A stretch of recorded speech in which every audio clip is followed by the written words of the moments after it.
देखिए, आज हम आपको बता रहे हैं द्रव्य की भौतिक अवस्था। द्रव्य की भौतिक अवस्था, इसकी अवस्था के वर्णन। तो और देखिए, द्रव्य जैसे द्रव आप लेते हैं तो द्रव तीन रूप में पाया जाता है। जैसे जल है तो द्रव है, जम गया बर्फ बना तो ठोस हो गया, फिर गर्म किया गया भाप बन के उड़ा तो गैस हो गया। तो द्रव की तीन अवस्थाएं ठोस, द्रव और गैस होती है। अब ये अवस्था क्यों है इसके बारे में भी आपको हम बता रहे हैं। देखिए, पहले हम ठोस अवस्था का वर्णन कर रहे हैं। तो ठोस अवस्था में आप जानते होंगे, जैसे बर्फ ले लीजिए तो बर्फ किसका बना होता है? जल के अणुओं का बना होता है। किसका बना होता है? जल के अणुओं का बना होता है। तो बर्फ अगर आप लेते हैं तो बर्फ के जो जल के अणु होते हैं बहुत पास पास होते हैं। जल के अणु क्या होते हैं? बहुत पास पास होते हैं, अर्थात इनके बीच में रिक्त स्थान बहुत कम होता है। अर्थात ये अपने मध्यमान स्थिति पर आकर कंपन करते हैं, गति नहीं करते हैं। तो जब गति नहीं किए तो गति ऊर्जा कम, स्थिर ऊर्जा ज्यादा होती है। इसीलिए ठोसों का आकार आयतन दोनों निश्चित होता है। अब आप चले आइए द्रव अवस्था में। तो द्रव अवस्था के जैसे द्रव में बहाव पाया जाता है, ऊपर से जल बहा गिराएंगे तो नीचे ढुलकता हुआ चला जाता है। तो क्यों जाता है? क्योंकि इनके दो द्रवों के अणुओं के बीच जो बल कार्य करता है उसे हम बल क्या कहते हैं? अंतरावलिक आकर्षण बल कहा जाता है। तो ठोसों में अंतरावलिक आकर्षण बल का मान बहुत अधिक होता है और द्रव में ठोस के तुलना में क्या होता है? कम होता है। और गैसों में बहुत ही कम होता है। जैसा हवा चलती है ना, तो हवा के चलती है तो इसका तात्पर्य क्या है कि गैसीय अवस्था में अणु होते हैं तो उड़ के चले जाते हैं, तो हवा चल रही है। तथा इनके अणुओं के बीच जो आकर्षण बल लगता है बहुत ही नगण्य होता है। तो ठोस अवस्था में अंतराल का आकर्षण बल सबसे अधिक होता है, उसकी तुलना में कम आपका होता है द्रव में, और सबसे कम क्या होता है? गैस में होता है। ठोस अणुओं के बीच की दूरी बहुत ही कम होती है, जिसे अंतरावलिक अवकाश कहा जाता है। और द्रव के बीच में ठोस की तुलना में अधिक होता है, गैस में बहुत अधिक होता है। तो ठोस अणुओं के बीच जो बल कार्य करता है तो बहुत अधिक होता है, द्रव में थोड़ा उससे कम होता है, और इसके बीच क्या होता है? नगण्य होता है। तो देखिए, इसीलिए ठोस का आकार आयतन निश्चित, द्रव का आयतन निश्चित, गैस का ना तो आकार निश्चित ना ही आयतन निश्चित होता है। ये आपका तीनों गैस, ठोस द्रव गैस अवस्था का विवेचना था। अब आप ये समझिए कि इनके गुणों की हम तुलना करना चाहते हैं, ठोस द्रव गैस तीनों के गुणों को तुलना करना चाहते हैं। तो देखिए, पहले हमने ले लिया आयतन। तो आयतन में क्या होता है? ठोस का आयतन निश्चित, द्रव का आयतन निश्चित, गैस का नहीं निश्चित होता है। ये पहला आप गुणों की तुलना किए। दूसरा ले लीजिए आप आकार। तो ठोसों का आकार निश्चित, द्रव का आकार अनिश्चित और गैस का आकार अनिश्चित होता है। तीसरा हमने लिया क्या? बहाव का गुण। तो ठोस में बहाव का गुण नहीं पाया जाता, द्रव में बहाव का गुण पाया जाता है, गैसों में भी बहाव का गुण पाया जाता है। घनत्व क्या होता है? ठोस का घनत्व अधिक होता है, उसके तुलना में गैस का घनत्व कुछ ज्यादा, द्रव का कुछ ज्यादा होता है, गैस का बहुत ही कम घनत्व होता है। अब ऊष्मा का प्रभाव सबसे कम आपका ठोसों पर ऊष्मा प्रभाव पड़ेगा, उसके बाद जो है द्रव पर पड़ेगा, और सबसे अधिक किस पर पड़ेगा? गैस पर पड़ेगा। तो ये आपका इसके गुणों का क्या था? तुलना था। अब आप चले आइए, हम देखिए ठोस द्रव गैस के गुणों के बारे में बताए, उसके गुणों की तुलना भी की, तीनों का अंतर भी हमने बताया। अब आप चलिए गलन। गलन देखिए क्या है? गलन पिघलना या द्रवण एक ही चीज है। गलन पिघलना या द्रवण, जैसे बर्फ है तो बर्फ आप लाते हैं तो देखते हैं धीरे धीरे पिघलने लगता है। लेकिन एक बात आप ध्यान से देखेंगे या अनुभव करेंगे, तो बर्फ सदैव, जैसे बर्फ की सिल्ली आपने लाया तो बर्फ की सिल्ली आप ले आए हैं, अब ये देखते होंगे कि वह सिल्ली रख दीजिए आप, तो देखेंगे नीचे से ज्यादा पिघलेगा, ऊपर से कम पिघलेगा। तो कार्य क्या है? जब वह दाब पड़ता है, तो जब दाब पड़ता है, जहाँ दाब बढ़ाया जाता है तो कोई आप उसका ठोसों का यहाँ पर गलनांक क्या हो जाता है? इसका बर्फ का कम हो जाता है। तो जब दाब ऊपर से पड़ेगा तो नीचे दाब प्रभाव पड़ेगा, तो यहाँ पर क्या हो जाता है? गलनांक कम हो जाता है। इसीलिए बर्फ की सिल्ली सदैव नीचे से ही पिघलती है। कारण क्या हुआ? बढ़िया दाब पड़ेगा तो नीचे से गलनांक कम होगा, तो वहाँ पर गलनांक कम तो गलने लगेगा, तो पिघलने लगता है। तो देखिए, हम गलना का मतलब क्या होता है कि जैसे ये ठोस अवस्था में द्रव है, मतलब ठोस अवस्था में था यहाँ बर्फ, तो धीरे धीरे गलने लगा, तो उसे गलने को क्या कहा? गलना कहिए चाहे पिघलना कहिए, चाहे आपको क्या कहा जाएगा जो है गलनांक। तो जिस ताप पर वह गलेगा उसे गलनांक कहा जाता है। अब देखिए, गलने का व्याख्या हम कर रहे हैं। गलने का व्याख्या कैसे किया जाता है? तो देखिए, अगर मान लिया इसमें हम कुछ अवद्रव्य मिला दें, अवद्रव्य माने इम्प्योरिटी मिला दें या शुद्धि मिला दें, तो मिलाने पर गलनांक क्या हो जाता है, हमारा कम हो जाता है। अगर दाब बढ़ाया जाता है तो ठोसों, देखिए अगर हम दाब बढ़ाएंगे तो अगर मान लिया, जैसे आप ये जानते होंगे कि जैसे ठंडक के दिनों में कहा जाता है कि जहाँ ज़्यादा ठंड पड़ती है वहाँ वाटर सप्लाई का पानी मतलब पाइप दौड़ा होता है या हैंडपम्प का होता है, तो जब बर्फ जमती है, ठंडक पड़ता है, तो उसका पाइप फट जाता है। तो पाइप क्यों फट गया है? पाइप फटने का कारण है कि उसका आयतन बढ़ गया। तो कुछ द्रव ऐसे होते हैं कि जब उसका ठोस अवस्था में जाते हैं तो उसका आयतन क्या होता है, बढ़ जाता है।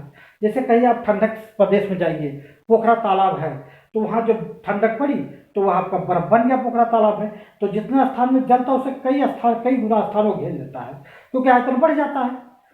तो अब देखिए, जब दाब बढ़ाया जाता है तो जब आयतन बढ़ा तो गलनांक घटा, आयतन बढ़ा तो गलनांक घटा, अगर आयतन बढ़ा तो गलनांक क्या हो जाएगा, तो गलनांक बढ़ जाएगा। तो देखिए, अब आप समझिए कि ठोस पदार्थ जो है कि आयतन में अगर वृद्धि होती है बढ़ने पर, उसका गलनांक क्या होता है, आयतन बढ़ा तो गलनांक क्या हो गया, गलनांक बढ़ जाता है। लेकिन अगर आपका द्रव अवस्था में, द्रव कोई ठोस जैसे बर्फ है, तो बर्फ का आयतन बढ़ जाता है, तो आयतन बढ़ा तो गलनांक घटा, वो आयतन बढ़ा तो गलनांक बढ़ा। लेकिन अगर मान लिया ठोस पदार्थ है, वो गलने पर आयतन में कमी होती है तो गलनांक में कमी हो जाएगी, अगर आयतन घट जाता है तो गलनांक में कमी हो जाती है। तो ये आपका इसका क्या था, दाब का प्रभाव था, ठोस अवस्था में दाब का प्रभाव था। अब आप देखिए हिमीकरण, हिम माने बर्फ, हिम माने क्या होता है, बर्फ होता है। तो जैसे कोई चीज है ठोस द्रव अवस्था में है, तो जिस ताप पे ठंडा होते होते ठंडा करते करते ठंडा होगा, तो आज किसे बदल जाएगा, द्रव बदल जाएगा, वो ठोस बदल जाएगा, तो हिम माने बर्फ हो जाएगा, तो उसे हिमीकरण कहा जाता है या बर्फ का जमना कहा जाता है। अब देखिए अगला क्या है, क्वथन। जिस ताप पर कोई द्रव अगर उबलने लगता है या भाप बन के उड़ने लगता है, तो उसे हम क्या कहेंगे, क्वथन कहा जाएगा। और वह जिस ताप पर भाप बन के उड़ेगा उसे हम उसका क्या कहेंगे, क्वथनांक कहा जाता है। तो अब आप चलिए, ये ऊर्ध्वापातन, ऊर्ध्वापातन ये क्रिया है।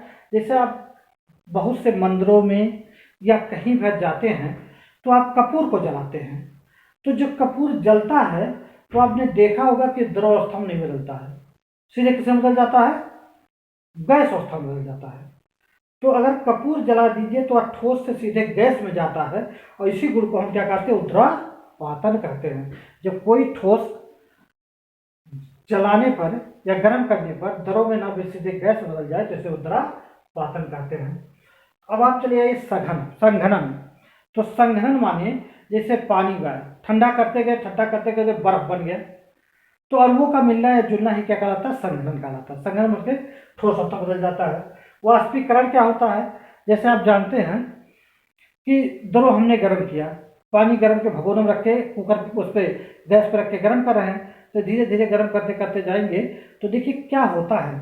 पहले जैसे हम अगर गर्म करते हैं तो पहले आप एक बात ध्यान दीजिए, जैसे द्रव है, हमने बर्तन में द्रव ले लिया, तो बर्तन में द्रव ले लिया, यहाँ पर बर्नर के द्वारा हमने क्या किया, गर्म कर रहे हैं, ठीक, गैस चूल्हा पर रख के गर्म कर रहे हैं, तो इसमें द्रव भरा हुआ है, द्रव भरा हुआ है। तो पहले आपका क्या गर्म होगा, बर्तन गर्म होगा, कि डायरेक्ट द्रव गर्म हो जाएगा, नहीं, बर्तन गर्म होगा। तो जब बर्तन गर्म होगा तो बर्तन के पास वाला जो जल का होगा वह गर्म होगा। तो धीरे धीरे गर्म होते हुए इसकी ऊर्जा में अणुओं की मतलब द्रव की ऊर्जा में क्या होगी, अणुओं की ऊर्जा में वृद्धि होती जाएगी। तो वृद्धि होगी तो पहले पानी जब थोड़ा थोड़ा गर्म होगा तो हिलने लगता है, हिलने तो अणु इसके कंपन करने लगते हैं, ऊर्जा बढ़ रही है, कंपन करते करते एक ऊर्जा इतनी बढ़ जाती है कि इसमें जो है ये अपना स्थान छोड़ के ऊपर तक आने लगते हैं। तो ऊपर तक आएंगे था बुलबुला उठने लगता है। तो अब इसके पास जैसे यहाँ पर गर्म करें तो धीरे धीरे ऊपर उठते जाएंगे, तो इसके आसपास के अणु जो होंगे उसको ऊर्जा देते चले जाएंगे, तो इसीलिए पूरा द्रव गर्म हो जाएगा। अब एक कंडीशन ऐसा है कि इसके द्रव का अणु इतने ऊर्जा पा जाएंगे कि अपना स्थान छोड़ के वायुमंडल में जाने लगेंगे, यानी भाप बन के उड़ने लगेंगे। इस क्रिया को हम क्या कहते हैं, वाष्पीकरण करते हैं। अब आप देखिए, एक बात आप सुने होंगे, कूलर तो गर्मी में सभी उपयोग करते हैं। तो कहा जाता है कूलर, देखिए अगर गर्मी है, अगर बारिश हल्का सा या मौसम में बादल है तो उस समय जो है कूलर ठंडा नहीं करेगा, अगर पानी चला रहे हैं तो वह ठंडा नहीं करेगा। लेकिन अगर शुष्क मौसम है या गर्म हवा चल रही है ये हल्का हल्का गर्म हवा कूलर पे लग रहा है, तो एसी को भी फेल कर देगा कूलर। क्यों?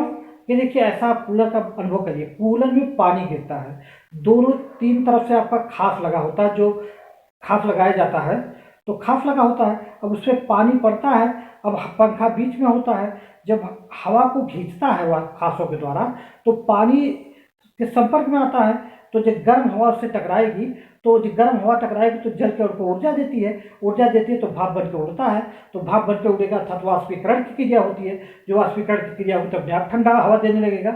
यही कारण होता है कूलर को ठंडा देने का लिए। देखिए गर्मियों में हम क्या करते हैं, गर्मी में जैसे यहाँ तो फ्रिज के अधिकांश का प्रयोग करते हैं, लेकिन जिसके पास फ्रिज नहीं है वह घड़े का पानी पीता है। तो अब देखिए घड़ा मिट्टी का बनाया गया, और मिट्टी में सारंध होता है, सारंध मतलब बारीक बारीक छिद्र होते हैं।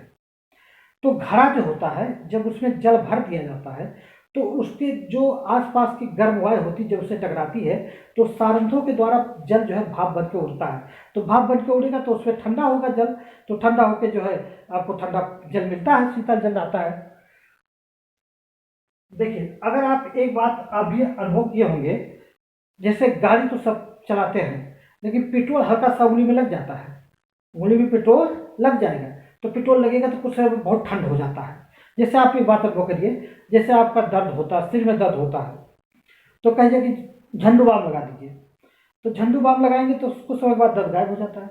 तो क्या अभी आपने अनुभव किया कि वो दर्द गायब हो जाता है? कारण क्या है? देखिए चाहे पेट्रोल हो जाए या आपका झंडू बाम हो जाए, जब जहाँ लगता है तो वो आपका क्या होता है, वो बहुत वाष्पशील पदार्थ होता है। वाष्पशील माने भाप बन के उड़ने लगता है। तो जब भाप बन के उड़ने का तात्पर्य क्या है कि आपकी जहाँ तक लगाया गया वहाँ से उष्मा व ग्रहण कर लिया, तो जो उष्मा ग्रहण कर लिया तो स्थान ठंडा हो जाएगा, नहीं हो जाएगा? वही माथ में लगा देते हैं, उतना स्थान का उष्मा ग्रहण कर लेता है, वह भाप बन के उड़ता है, वो ठंडा हो जाता है। जब ठंड हो गया दिमाग, तो आपको आराम मिल गया। जैसे आप ये भी अनुभव किए होंगे कि ठंडक आ गया, तो ठंडक में देखिए कपड़ा का चॉइस उसके कलर पर किया जाता है। ठंडक के लिए ठंडक में क्या करना चाहिए कि जितने आपके रंगीन कपड़े हों, चमक दमकने वाले कपड़े, उसको अगर पहनेंगे तो उस पर ठंड का आभास कम होगा। या काला कपड़ा पहनिए, वो क्योंकि उष्मा का वह अवशोषण करता है, अवशोषण करके आपको शरीर को गर्म बनाए रखता है। लेकिन गर्मी का अगर मौसम है तो कपड़ा कौन सा पहनना चाहिए? जो रंगीन ज़्यादा ना हो, सफ़ेद कपड़े का उपयोग ज़्यादा करें। तो सफ़ेद कपड़ा क्या होता है? उष्मा का परावर्तक होता है, तो परावर्तित करके आपको ठंड बनाए रखेगा। तो यह महत्वपूर्ण पॉइंट था विज्ञान के बारे में। आगे अगले वीडियो में ऐसे लोड करते रहेंगे।